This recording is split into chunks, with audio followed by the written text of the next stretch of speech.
In this lesson, we'll start digging into the basic ladder instructions. If this is your first time watching this series of videos, we highly recommend that you start at the beginning, since each lesson builds on the previous ones. Here we've highlighted the basic instructions that we're going to cover one by one over the next 3 lessons.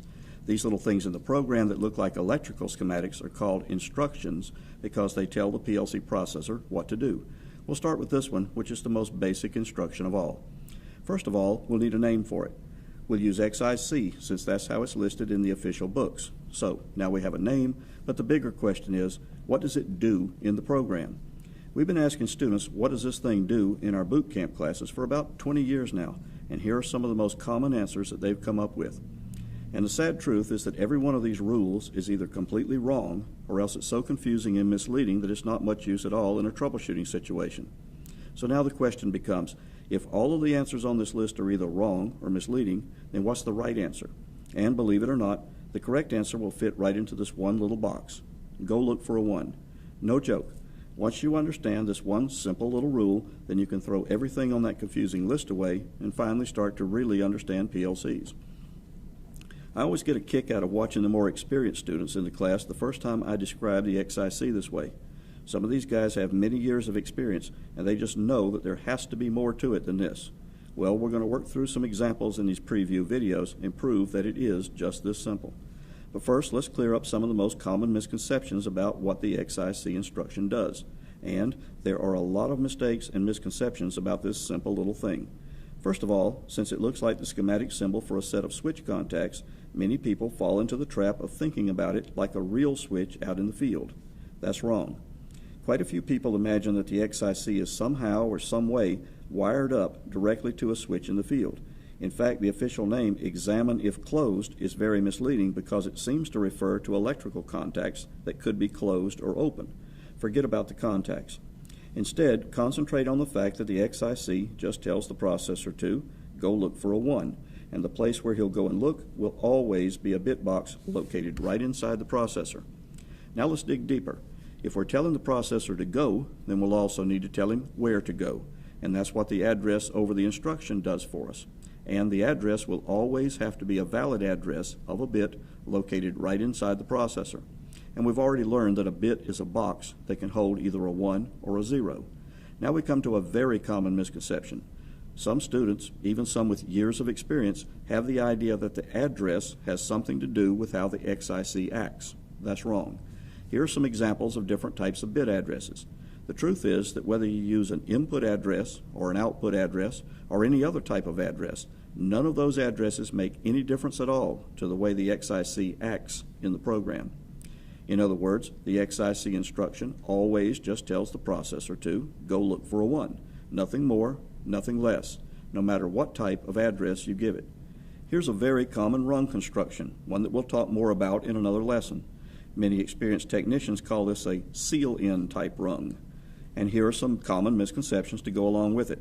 A lot of people think that the XIC at the top of the branch works like a start button and acts one way, and that the XIC in the bottom of the branch works like a seal-in contact and acts another way.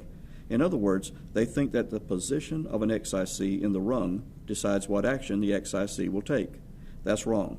Let's highlight these 2 XIC instructions and compare them with each other. This one was located at the top of the branch and has an input address. This one came from the bottom of the branch and has an output address. But no matter what many technicians believe, both of these XIC instructions do exactly the same thing. In other words, all any XIC instruction ever does is tell the processor to go look for a 1, period. It really is just that simple. Now let's nail all of this down with a few examples. Here's an XIC instruction and some bit boxes in the processor. And notice that there are no switch contacts for the XIC to examine anywhere in this sketch. That's because the XIC doesn't work with switch contacts, only with bits. Now then, let's suppose that the processor has just come across this XIC instruction in the program. The rule says that he's got to go look for a 1. The address tells him that he's going to look in the bit box named switch A. So the processor goes and looks in the bit box named switch A. Does he see a 1? And the answer is no. So the processor goes back to the XIC and marks it as a false condition. Notice the little F underneath. And now he's done with the XIC for this pass through the program. That was simple. Now let's work another. When the processor comes to this XIC in the program, the rule says that he's got to go look for a 1. The address tells him that he's going to look in the bit box named O:001/1. Now that just happens to be an output address. Does that mess anything up? No, not at all. To the XIC, it's just another bit box. So the processor goes and looks in the bit box named O:001/1. Does he see a 1? And the answer is yes. So now the processor goes back to the XIC and marks it as a true condition. And now he's done with the XIC for this pass through the program. And one more. When the processor comes to this XIC instruction in the program, the rule says that he's got to go look for a 1. The address tells him that he's going to look in the bit box named T4:0/DN. Many students already know that this is a timer's done bit, but to the XIC, it's just another box. The main thing is that the PLC processor doesn't know or care about what the bit means. He's just looking in a box for a 1. It really is just as simple as that. So the processor goes and looks in the bit box named T4:0/DN. Does he see a 1? And the answer is no. So now the processor goes back to the XIC and marks it as a false condition. And now he's done with the XIC for this pass through the program. So, summing up, here's the XIC instruction. It's an instruction or a command from the programmer to the PLC processor.